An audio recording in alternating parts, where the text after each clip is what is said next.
I don't think I was born with ADHD. Now, before you come for me, hear me out. When I was 13, I had a traumatic brain injury at the lake, and I was hit by a sea-doo or jet ski. I almost died. And before that accident, I had a photographic memory, quite literally. I was doing college algebra in 3rd grade. I remember in 4th grade, we had a student teacher, and he was doing it was like on Pi Day, and it was a piece of paper that had all the numbers of pi. You look at it for a certain amount of time and then see how many numbers you could recite back. I did the whole sheet, and he didn't really know what to do with that, so he just sent me back to my chair. And I was brilliant with numbers. I could see them in my mind and do long division or anything in my brain.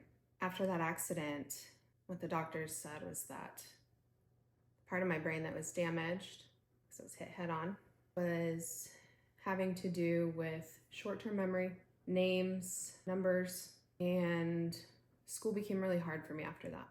And I didn't really know what to do with that. I mean, I was in middle school. So it's almost like I had to teach myself how to learn again.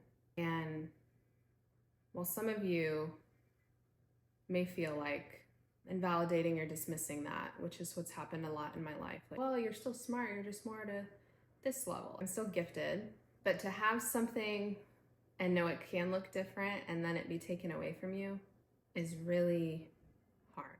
And my mom, when we've talked about it, has said that she didn't know if it was from the brain injury or me, being a teenager, but that my personality changed.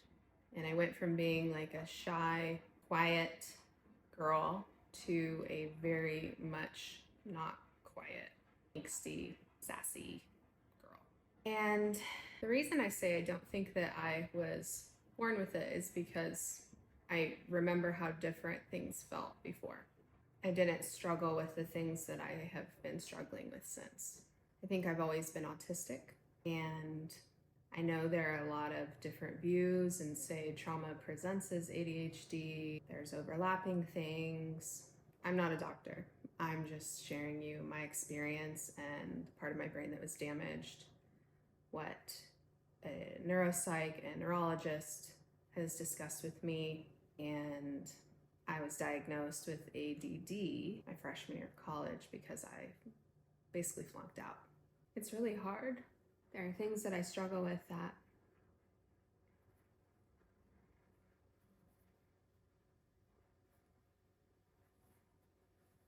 I feel like I'm not allowed to complain about because I still am quite intelligent. Maybe I wouldn't have failed college algebra for 3 years in a row, 3 different times I took it. Maybe life would have looked different. And we can play the what if game, and that's an important part of grief, in my opinion. There's nothing at this time that I would change. I love who I am. I love what I've still been able to build. But there's just something about not only having a disability that is invisible, but you wouldn't know this about me unless I told you. And then you tack on. And then you tack on 5 or 6 concussions, give or take. And that changes things. I didn't used to struggle with facial blindness, and now it's really hard for me to place people when I see them or remember their names. And I miss my brain. Before it was smashed. I don't get to talk about that enough. I now have what's called dyscalculia, which is kind of like dyslexia, but with numbers. Even basic math, when I try to do it in my head, it's like the numbers move. It doesn't. I can remember looking at times tables in the classroom. If you remember, they'd hang up all the 7s or 9s or whatever. I could glance at those. They'd be covered on test day, and from my memory, just put all the numbers out, like a picture from my brain. I remember we would do dictionary races in 4th grade. She'd say the word, and I would see it in my brain, and I would always win, and I'd get picked on for that, which I didn't understand. I didn't understand being picked on for being smart. I wasn't trying to make anyone feel bad or be perceived that way. I think that's just the epitome of the autistic experience, being misunderstood for just existing. And it got really bad when my fourth grade teacher would also bully me because I went to my gifted class every Thursday, which I hated when I transferred schools. That class was terrible. The teacher was awful. But that she would have to move her lesson plans around her only student who was in gifted school and would say that to the class. So the class would get upset with me because maybe there was something fun planned, but nope, we had to move it around for Lauren. I remember one time that happened.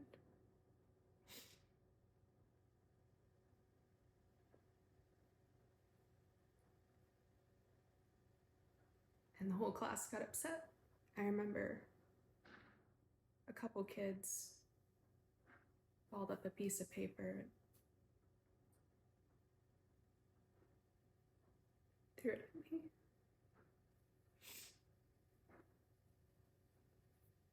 I remember feeling my face being so red and doing my best not to cry. My teacher didn't get on to anyone about that. I begged my mom to let me quit. It's not the same as it was at my other school. We were the special class at this school, and the class was at a middle school when we were in fourth grade. So imagine not only being really smart, but being in fourth grade around 7th and 8th graders, being picked on at lunch. We rode a special bus, not a short one, but a special one, but being referenced as riding the short bus. And it did not make sense to me. So I had this accident when I started my gifted class in 8th grade. Following that accident, it was different. My brain was still swollen, it was healing. And I'll never forget, my gifted teacher told me that I'd have a rude awakening one day when I would realize that I couldn't rely on my looks to get me through life. I was 14. I didn't know what that meant, and she took it as that I just wasn't trying as hard anymore. To know that being smart wasn't okay, and then being told being pretty wasn't okay, it really didn't feel safe to be me. So I started changing. And in this time that I've been taking, being here since November, I feel the closest to my younger self that I've ever felt. I miss her. And I wish there was somebody that would have let her know more about how the world worked and about how her world worked. She didn't need to be feeling bad about any of her gifts. She didn't need to make herself smaller to make other people comfortable. So I just think we as a society need to be better, and I think this is why it's, something on my heart to be vulnerable about these types of things, because I know what that kind of pain feels like. So thanks for being here.